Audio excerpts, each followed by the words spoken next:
Hey, I don't know how awkward this will be, but in church we were talking about basically like the end times and things like that, and I know you're really interested in that, and I really wanted to share it with you.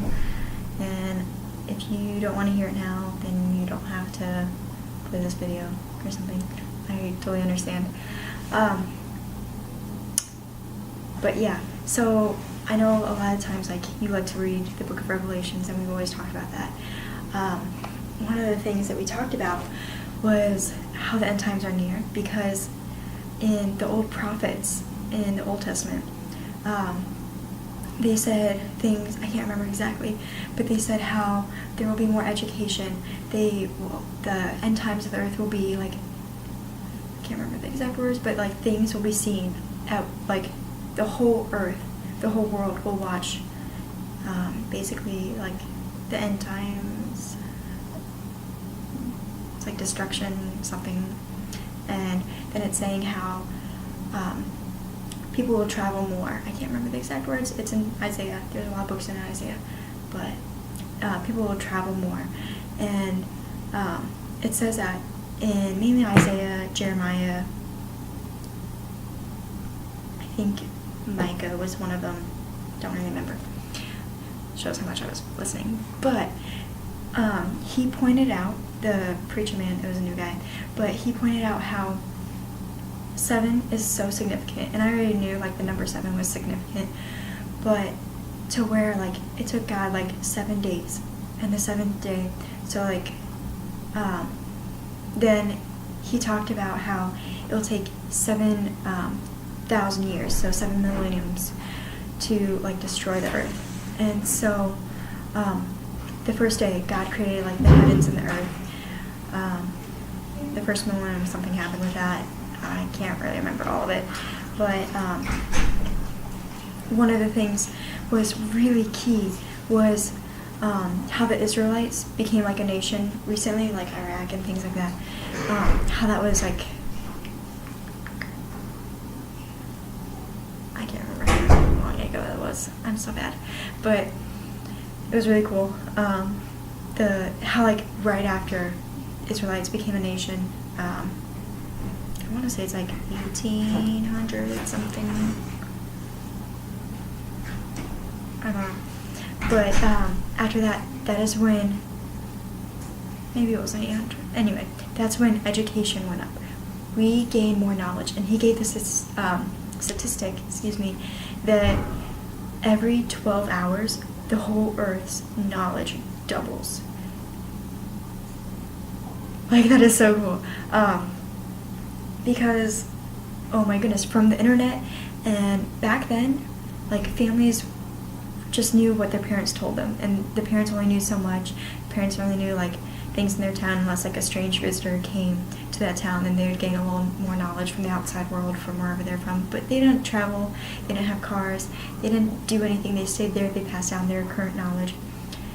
And then now, like, we travel the world, we know more information from other countries and what they know. But not only that, like, we go to high school, we go to college, we go to like grad school, we go to wherever we go, we just go. And so we have upper division, so we're gaining more knowledge, and with the internet, like, that just increases our knowledge so much faster as well. The other thing, I don't remember what order I said this in, sorry, but the other thing was how traveling, oh no, I remember. The whole earth will watch like the end times like at once. Back before technology, watching like the whole earth, watching one thing in like one area was not possible. Up until we had computers, smartphones, and all those like technology where we can watch the news as it's going on. That is so significant that we will be able to do that, because like we're gonna have to watch that. And it reminds me of like ISIS and things like that. Whole nother point. The other thing was like traveling. The airplane was invented in like 17, 18, 19. I'm really bad at my dates. Something like that. But it is really key, because before, people did not travel people stayed put. They kind of travel a little bit. Now, so many people today, people travel so much more than they've ever had before. And that's really key because we're going like across seas and they're coming here, blah, blah, blah. Another key point that he made was how in Genesis it talks about how Satan has a hold on us, but yet underneath God's feet is the serpent's head, something like that. It's like Genesis 3. I have my Bible. I'm going to look it up real quick. Sorry. That's Leviticus. I'm awful. I'm sorry.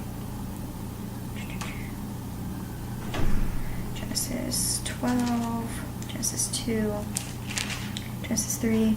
Now the serpent was more crafty. Okay, blah, blah. God knows. Blah, blah. Also, another key point. God told Abraham, no he didn't, not Abraham, Adam, that he should not eat the fruit of the tree. But at that point, Eve was not made yet.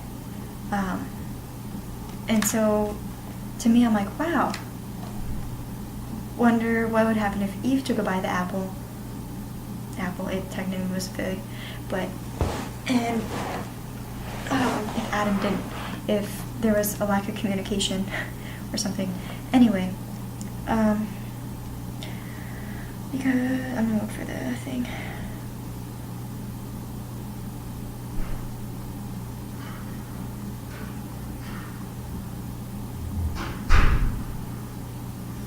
Okay, I actually can't find it.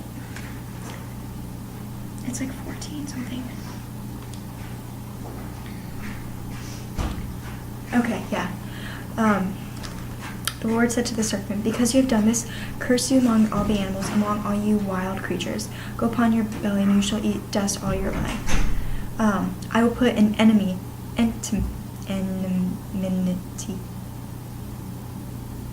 between you and the woman, and between you and your offspring and heirs, and he will strike your head, and you will strike his heel. So, okay, hold on.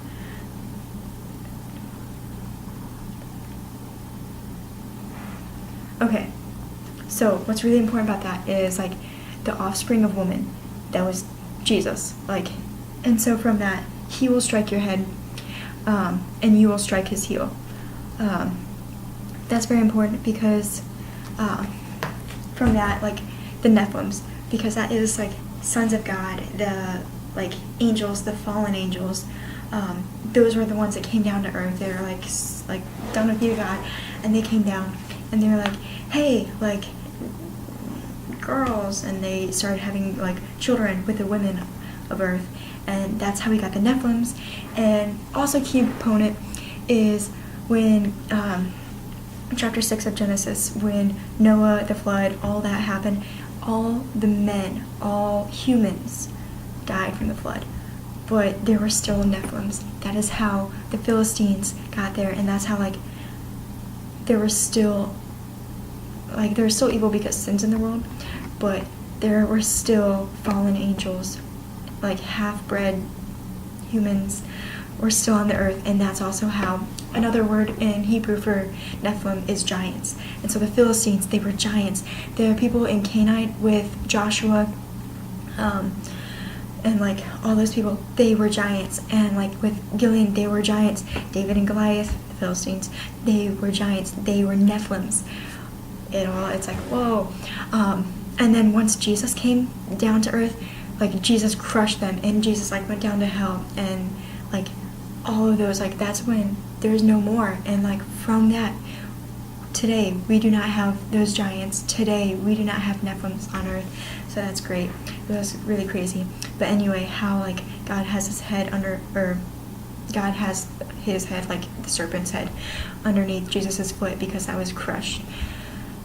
I found that so cool. I thought you did. I thought you would. I hope that you do, and I hope sometime you get to watch this video. It was so cool. I like that sermon. I wish you were there to see it. I was like listening, and I thought of you. So yeah.